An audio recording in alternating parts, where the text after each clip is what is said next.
Es el 14 de marzo del 2003. En la ciudad fronteriza de Matamoros, México, el estruendo de un tiroteo masivo desgarra la tranquilidad de la mañana. Helicópteros del ejército mexicano zumban sobre un barrio residencial mientras soldados de élite se enfrentan a un convoy de hombres fuertemente armados. No es una simple redada, es una batalla campal. En el centro del caos, un hombre hasta ese momento intocable se da cuenta de que su reinado ha terminado. Atrincherado, rodeado y superado en número, el capo que había transformado el narcotráfico en una empresa militarizada se enfrenta a su captura. Su imperio, construido sobre la lealtad forzada y la traición calculada, se desmorona en un torbellino de balas y sirenas. Su nombre, Osiel Cárdenas Guillén, el líder del Cártel del Golfo y el creador de la organización paramilitar más temida de la historia reciente, los Zetas. Pero, ¿quién era realmente este hombre que pasó de ser un policía de bajo rango a un genio del crimen, apodado el Mata Amigos por su legendaria crueldad? ¿Fue simplemente otro producto de la corrupción y la pobreza de la frontera? ¿O un estratega visionario que redefinió para siempre la guerra contra las drogas con una brutalidad sin precedentes? Acompáñame a adentrarnos en los orígenes del hombre que, con su fría ambición, no solo construyó un imperio, sino que desató un monstruo que ni él mismo pudo controlar, cambiando el rostro del crimen organizado para siempre. La historia de Osiel Cárdenas Guillén comienza en el corazón de la frontera, un lugar donde las líneas entre la ley y el crimen siempre han sido difusas. Nació el 18 de mayo de 1967 en Matamoros, Tamaulipas, una ciudad que vive y respira al ritmo del comercio transfronterizo, tanto legal como ilegal, con su ciudad hermana, Brownsville, Texas. A diferencia de otros capos que emergieron de la pobreza rural extrema, los orígenes de Osiel eran modestos pero no miserables. Creció en una familia de clase trabajadora, en un entorno donde las oportunidades eran limitadas y la atracción del dinero fácil era una constante. Desde joven mostró una inteligencia aguda y una ambición que superaba con creces las expectativas de su entorno. Sin embargo, el camino convencional no era para él. Abandonó la escuela secundaria antes de graduarse, buscando una ruta más rápida hacia el estatus y la riqueza que anhelaba. Sus primeros años de trabajo fueron un mosaico de empleos comunes en la frontera. Intentó ser mecánico, pero la rutina y el salario modesto no podían saciar su apetito. Buscando una posición de autoridad y, quizás, una mejor plataforma para sus ambiciones, se unió a la Policía Municipal de Matamoros en 1989. Fue aquí, en las entrañas del sistema, donde recibió su verdadera educación. Como oficial de policía, no aprendió a combatir el crimen, sino a entenderlo desde dentro. Vio de primera mano la corrupción endémica que plagaba a las fuerzas del orden, cómo los sobornos eran más efectivos que las esposas y cómo las lealtades se compraban y vendían al mejor postor. Este período fue su universidad del Hampa, aprendiendo quiénes eran los jugadores clave, cómo se movían las mercancías y, lo más importante, cómo el poder real no residía en la placa, sino en el control de las plazas, los lucrativos corredores de contrabando. No pasó mucho tiempo antes de que Osiel se diera cuenta de que estaba en el lado equivocado del negocio. Dejó la policía en 1994, pero no para llevar una vida honrada. Con los contactos y el conocimiento adquiridos, dio el salto al mundo que realmente le interesaba: el Cártel del Golfo. En esa época, el cártel estaba bajo el dominio de una figura legendaria, Juan García Ábrego, un capo de la vieja escuela que había sido el primer narcotraficante en aparecer en la lista de los 10 más buscados del FBI. Osiel no entró por la puerta grande. Comenzó desde abajo, ganándose la confianza de los mandos intermedios. Su pasado como policía le dio una ventaja única. Entendía las tácticas de las fuerzas del orden y sabía cómo explotar sus debilidades. Era callado, observador y metódico. Un perfil muy diferente al de los sicarios impulsivos que lo rodeaban. Mientras otros hacían ruido, él construía redes y esperaba pacientemente su oportunidad. No era el más fuerte ni el más violento, pero era sin duda el más astuto. Su ascenso dentro de la organización no se basó en la fuerza bruta, sino en una inteligencia fría y calculadora, una cualidad que lo llevaría a la cima de la pirámide criminal, dejando un rastro de sangre y traición a su paso. El verdadero ascenso de Osiel Cárdenas Guillén fue catalizado por un evento que sacudió los cimientos del Cártel del Golfo: la caída de su líder. En enero de 1996, el legendario Juan García Ábrego fue capturado en una operación masiva y extraditado de inmediato a los Estados Unidos. Su arresto creó un inmenso vacío de poder dentro de la organización, desatando una lucha interna sangrienta por el control del imperio. Varios lugartenientes veteranos se disputaron el trono, pero en medio del caos, Osiel vio la oportunidad que había estado esperando. Junto a su amigo y socio más cercano, Salvador El Chava Gómez Herrera, comenzó a maniobrar en las sombras.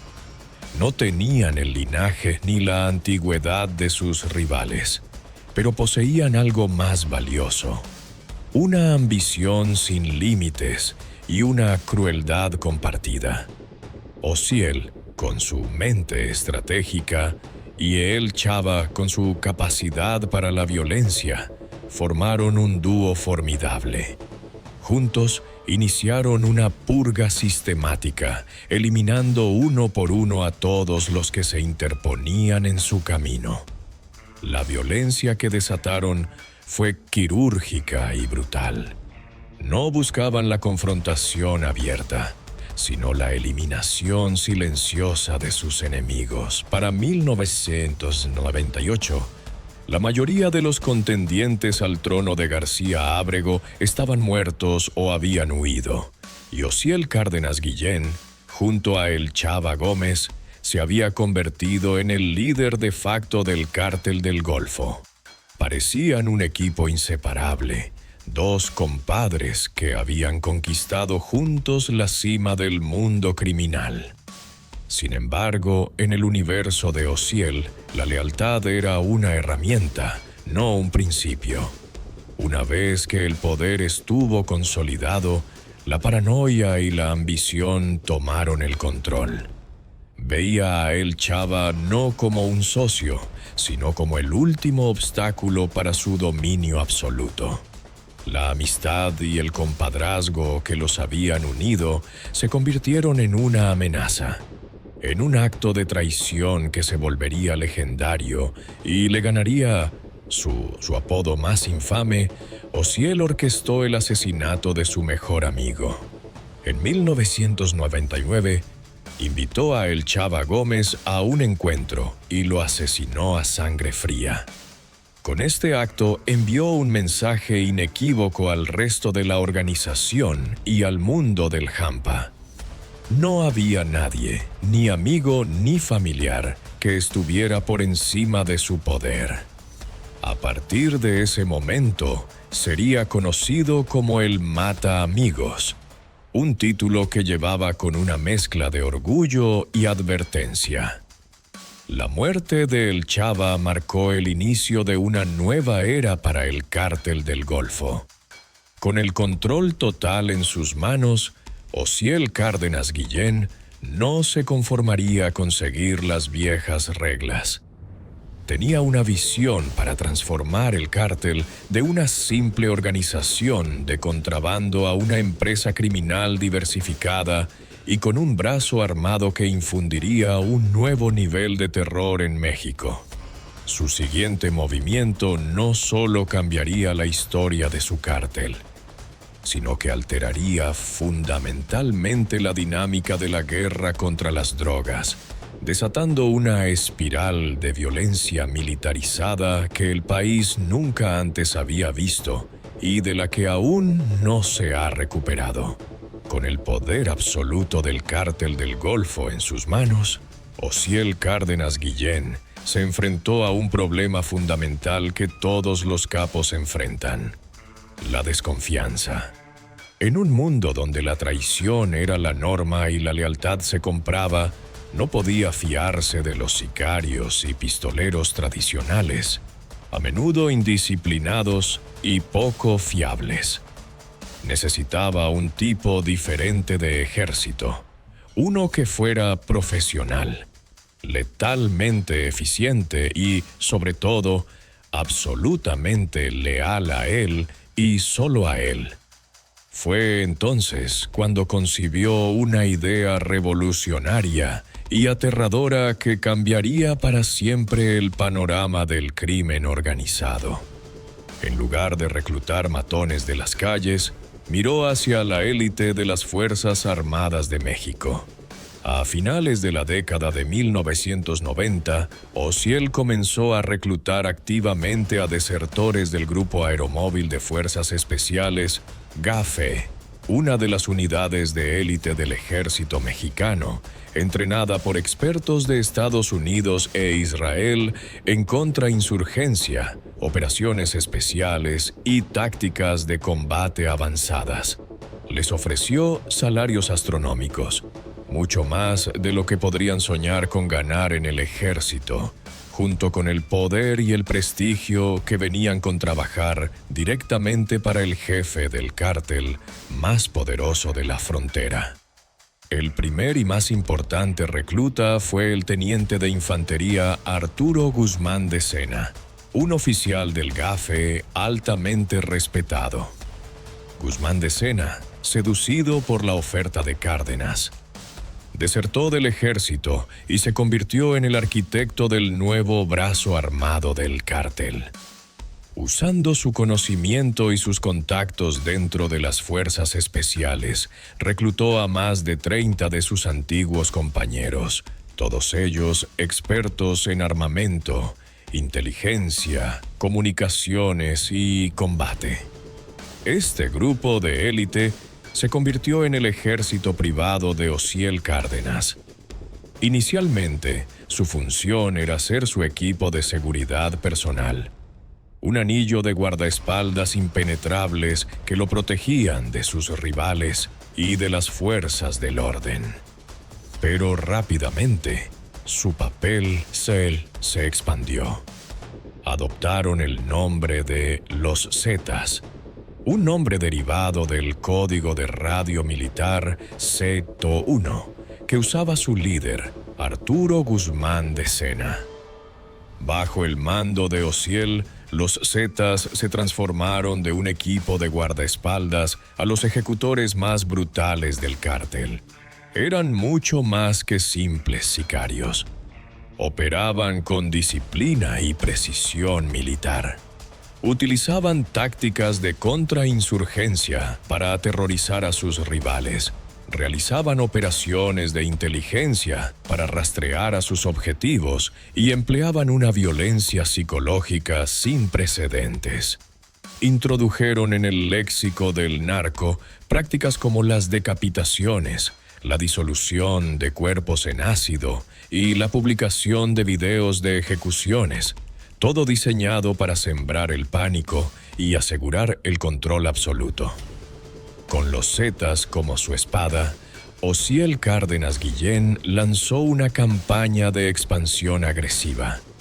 Su objetivo principal era consolidar el control sobre todas las rutas de contrabando en el noreste de México, en particular la joya de la corona, la Plaza de Nuevo Laredo.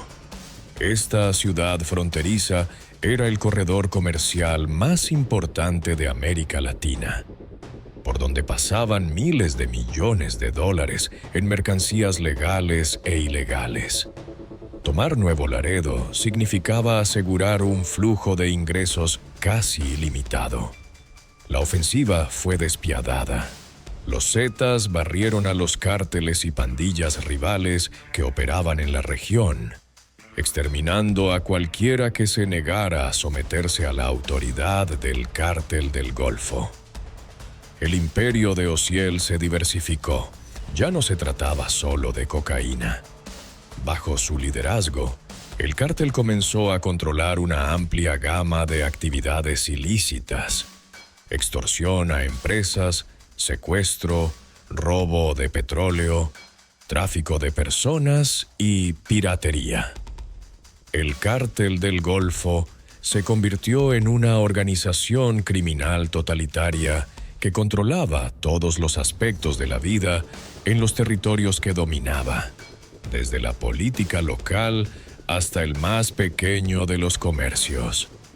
Osiel Cárdenas Guillén había alcanzado la cima de su poder. Era el rey indiscutible de la frontera, protegido por el ejército más sofisticado y sádico que el mundo del crimen había conocido. Su audacia parecía no tener límites, una arrogancia que pronto lo pondría en un curso de colisión directa no solo con sus rivales mexicanos, sino con el gobierno más poderoso del mundo. En la cima de su poder, Osiel Cárdenas Guillén operaba con un sentido de impunidad casi absoluto.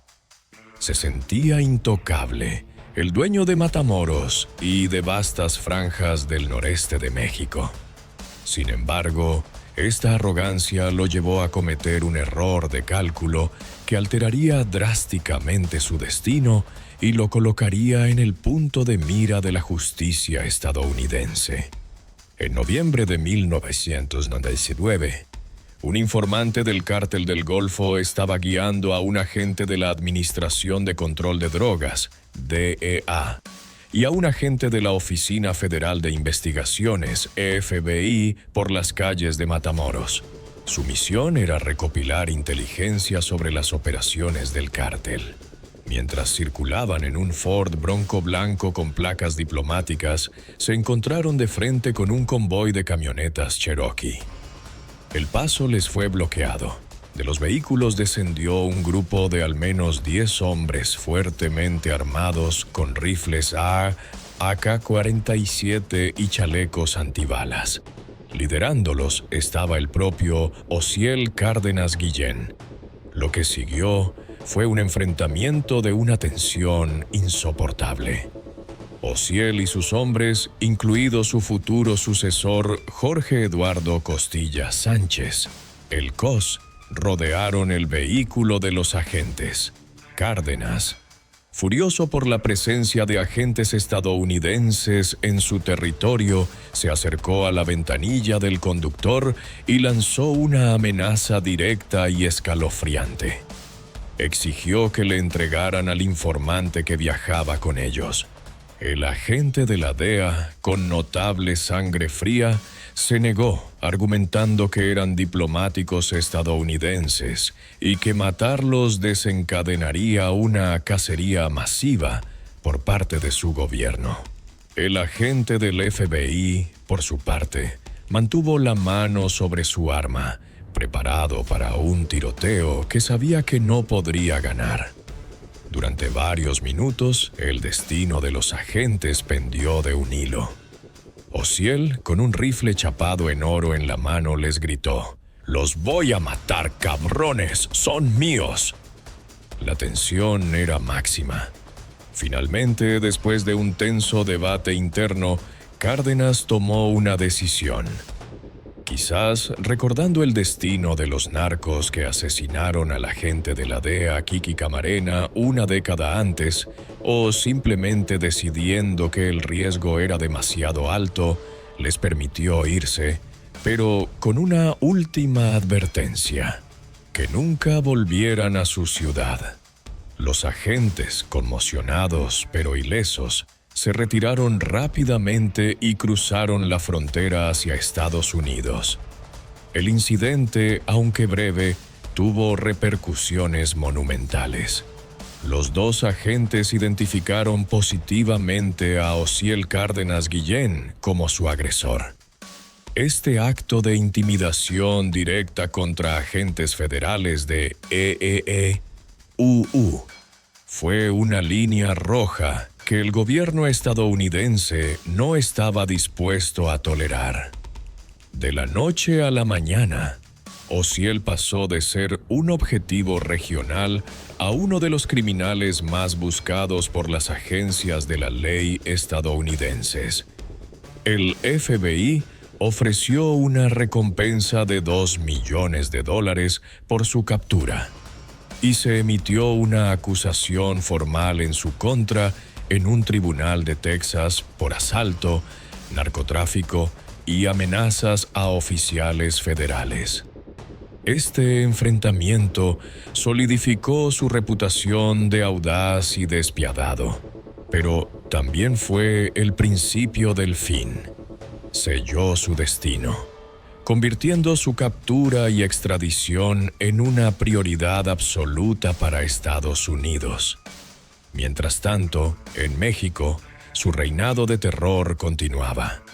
Los Zetas, bajo su dirección, perfeccionaron sus métodos de violencia, convirtiendo a Tamaulipas en un estado de terror. Las ejecuciones públicas, los secuestros masivos y las masacres se convirtieron en algo cotidiano. La organización militar de los Zetas les permitió no solo luchar contra cárteles rivales, sino también enfrentarse directamente a las Fuerzas Armadas mexicanas, a menudo con un poder de fuego superior. La brutalidad era su tarjeta de presentación, una herramienta para mantener el control a través del miedo.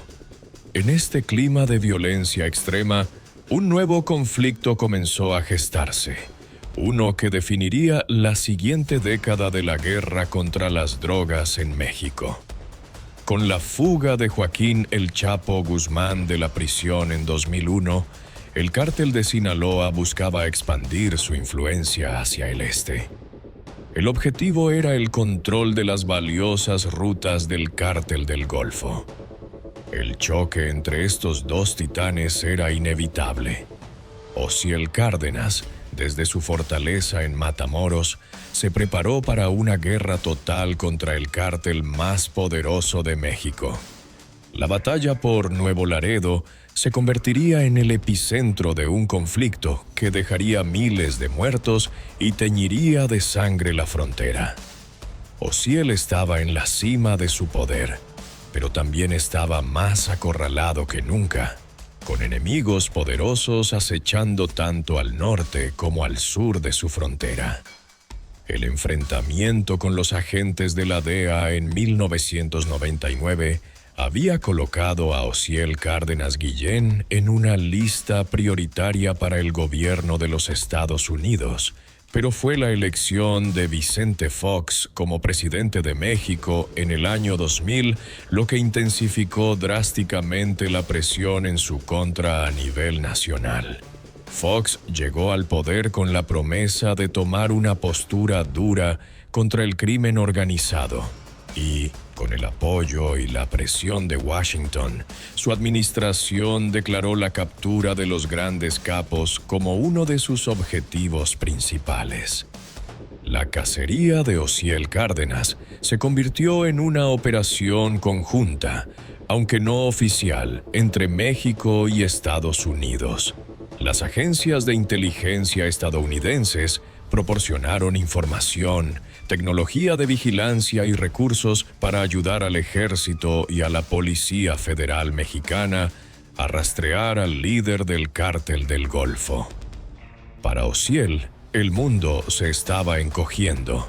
A pesar de su formidable aparato de seguridad, liderado por los Zetas, la presión constante comenzó a pasar factura. Las fuerzas especiales mexicanas llevaron a cabo una serie de redadas en sus propiedades y escondites, a menudo fallando por cuestión de minutos. En un intento por eludir la captura, vivía en un estado de movimiento perpetuo, cambiando de ubicación constantemente y confiando en un círculo cada vez más reducido de leales. La ofensiva del gobierno no solo se centró en él, sino también en su estructura de mando. Varios de sus lugartenientes clave fueron capturados o asesinados, debilitando la cohesión del cártel. La violencia en la frontera se disparó a niveles sin precedentes a medida que el cártel del Golfo, bajo asedio, luchaba simultáneamente contra las fuerzas del gobierno y contra la incursión del cártel de Sinaloa. La situación llegó a su punto culminante en la madrugada del 14 de marzo de 2003. Basándose en inteligencia precisa, un equipo de las Fuerzas Especiales del Ejército Mexicano lanzó un operativo masivo para capturar a Cárdenas en una de sus casas de seguridad en Matamoros. A diferencia de las redadas anteriores, esta vez no hubo escapatoria. Cuando los soldados intentaron ingresar a la propiedad, se encontraron con una resistencia feroz por parte del círculo de seguridad de Ociel. Se desató una batalla campal que duró varias horas. El sonido de armas automáticas y granadas resonó por toda la ciudad. Helicópteros artillados sobrevolaban la zona, proporcionando apoyo aéreo a las tropas en tierra que luchaban por avanzar contra los bien atrincherados sicarios del cártel. Ociel, atrapado en el interior, sabía que sus opciones se habían agotado. Finalmente, superado por el poder de fuego del ejército, se rindió. Las imágenes de su captura dieron la vuelta al mundo. Un hombre de aspecto ordinario, con bigote y una camisa sencilla, escoltado por soldados enmascarados. Era la caída de un titán, una victoria monumental para el gobierno de Fox y un momento de celebración para las agencias de la ley de ambos lados de la frontera. Tras su captura, fue trasladado de inmediato a la Ciudad de México y encarcelado en la prisión de máxima seguridad de La Palma, que más tarde sería rebautizada como El Altiplano. El mundo creía que la captura del Mata Amigos significaría el fin del cártel del Golfo y de su brutal brazo armado, los Zetas. Sin embargo, la realidad sería mucho más compleja y aterradora. Desde detrás de los muros de la prisión más segura de México, Ociel Cárdenas Guillén demostraría que su poder no dependía de su libertad. La guerra estaba lejos de terminar. De hecho, estaba a punto de entrar en su fase más sangrienta, dirigida por un capo que ahora operaba desde una celda de concreto.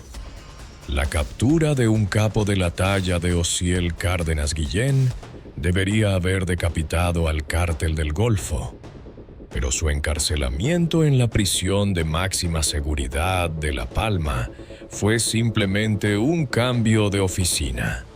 Lejos de ser neutralizado, Ociel demostró una capacidad asombrosa para seguir dirigiendo su imperio criminal desde el confinamiento.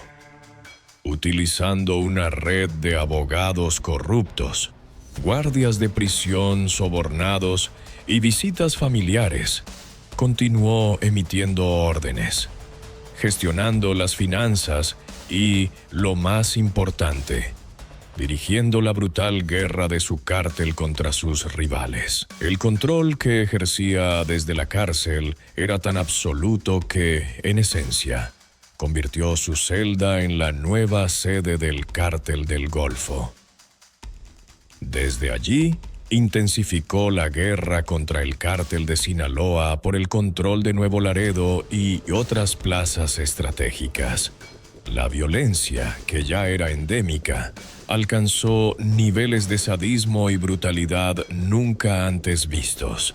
Los Zetas, ahora bajo el mando operativo de Heriberto Lascano Lascano, el Lasca o Z-3, siguieron las directrices de su jefe encarcelado, desatando una campaña de terror que convirtió a la frontera noreste de México en una zona de guerra. Las masacres, los coches bomba y las decapitaciones se convirtieron en la firma de un conflicto que se libraba por control remoto desde una celda de máxima seguridad.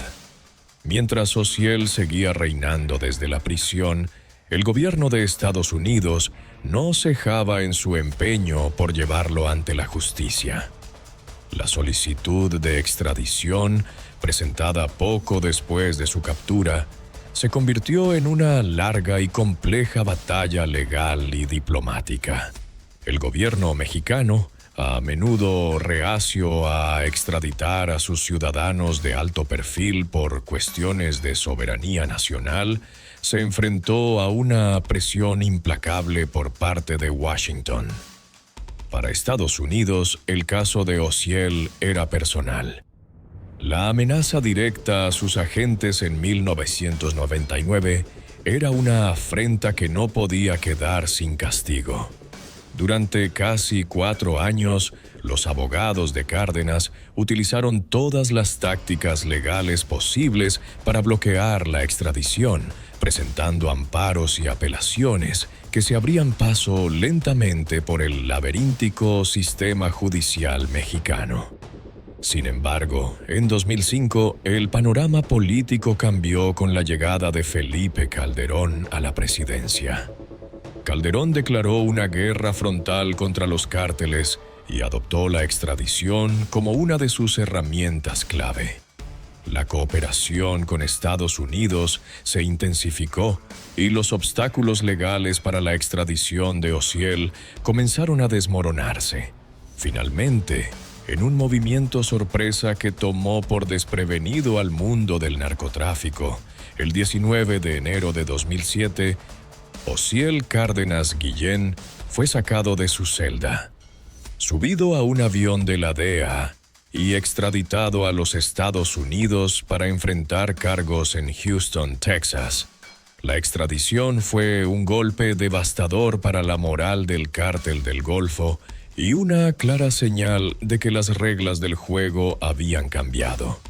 El destino que más temía, ser juzgado en un sistema donde sus sobornos y amenazas no tenían valor, se había hecho realidad.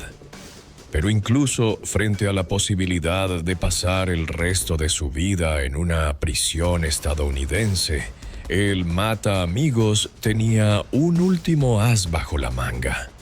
Una última traición que demostraría su instinto de supervivencia por encima de cualquier código de honor criminal.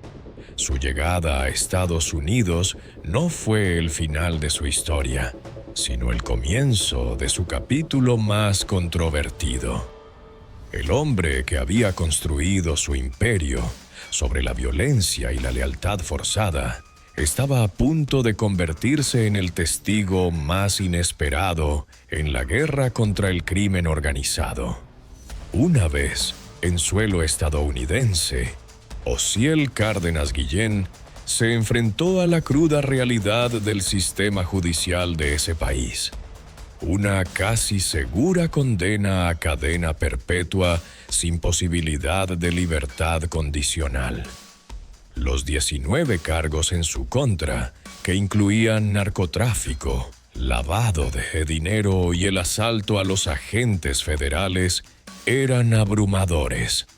Sin embargo, el hombre conocido por su astucia y su instinto de supervivencia vio una única y estrecha vía de escape. En lugar de enfrentarse a un juicio prolongado que no podía ganar, optó por la estrategia que mejor conocía: la negociación. En un giro sorprendente que conmocionó tanto a las autoridades como al mundo del Hampa, Osiel Cárdenas Guillén llegó a un acuerdo con los fiscales estadounidenses. En 2010, se declaró culpable de un número reducido de cargos a cambio de una sentencia considerablemente menor. La pieza central de este acuerdo fue su compromiso de cooperar con el gobierno de los Estados Unidos. El mata amigos, el capo que había asesinado a su compadre para asegurar el poder, se convirtió en un informante. Se dice que proporcionó inteligencia de un valor incalculable sobre las operaciones, rutas, finanzas y estructuras de mando no solo de cárteles rivales, sino también de su propia creación, los Zetas. Esta traición fue el acto final de un hombre que siempre había priorizado su propio bienestar por encima de todo. A cambio de su cooperación, en lugar de cadena perpetua, fue sentenciado a solo 25 años de prisión y se le ordenó entregar millones de dólares en activos. La sentencia, aunque larga, tenía una luz al final del túnel. Algo impensable para un narcotraficante de su calibre. Mientras Osiel negociaba su futuro en una sala de tribunal de Houston, las repercusiones de sus acciones en México fueron catastróficas. Su extradición y posterior cooperación crearon un cisma irreparable dentro de su organización. Los Zetas, que habían operado como el brazo armado del Cártel del Golfo, se sintieron traicionados y abandonados por su antiguo líder.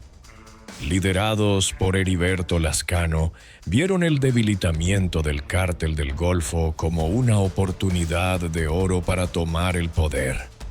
En 2010, la ruptura se hizo oficial y violenta. Los Zetas declararon su independencia y le declararon la guerra al Cártel del Golfo. Lo que siguió fue una de las épocas más oscuras y sangrientas de la historia moderna de México. La guerra entre el Cártel del Golfo y los Zetas convirtió a Tamaulipas y a los estados vecinos en un campo de batalla. La violencia alcanzó niveles de barbarie inimaginables. Masacres de migrantes, fosas comunes, coches bomba en centros urbanos y enfrentamientos a plena luz del día se convirtieron en la aterradora normalidad. Los Zetas, ya sin las restricciones que les imponía el Cártel del Golfo, se establecieron como la organización criminal más sádica y temida del país. La innovación más mortífera de Osiel Cárdenas Guillén, su ejército privado, se había vuelto contra sus creadores, desatando una ola de terror que él, desde su celda en Estados Unidos, había ayudado a facilitar. Su legado ya no era solo el de un capo poderoso, sino el del arquitecto de un monstruo que ahora devoraba a su propia gente. Su cooperación con el gobierno de CEUU puede haberle comprado una sentencia reducida, pero el precio fue pagado con la sangre de miles de personas en las calles de México. Una consecuencia directa de la fractura que su última gran traición había provocado. El legado de Osiel Cárdenas Guillén es ineludiblemente uno de sangre, innovación y traición. No fue simplemente otro narcotraficante en la larga y violenta historia de México. Fue un punto de inflexión. Un catalizador que transformó fundamentalmente la naturaleza del crimen organizado. Su contribución más significativa y aterradora fue la militarización de los cárteles. Al crear a los Zetas, introdujo un nivel de disciplina, estrategia y brutalidad de grado militar en un mundo que ya era violento. Esta innovación estableció un nuevo y espantoso estándar. Otras organizaciones criminales, para competir y sobrevivir, se vieron obligadas a adoptar tácticas similares, reclutando a sus propios desertores y formando brazos armados cada vez más sofisticados y despiadados. La violencia dejó de ser una simple herramienta para proteger los cargamentos y se convirtió en un fin en sí misma, una forma de control territorial y psicológico. Las decapitaciones, la tortura filmada y las masacres indiscriminadas que los Zetas perfeccionaron se convirtieron en el sombrío lenguaje de la guerra contra las drogas en el siglo XXI. Una herencia directa de la visión de Ociel.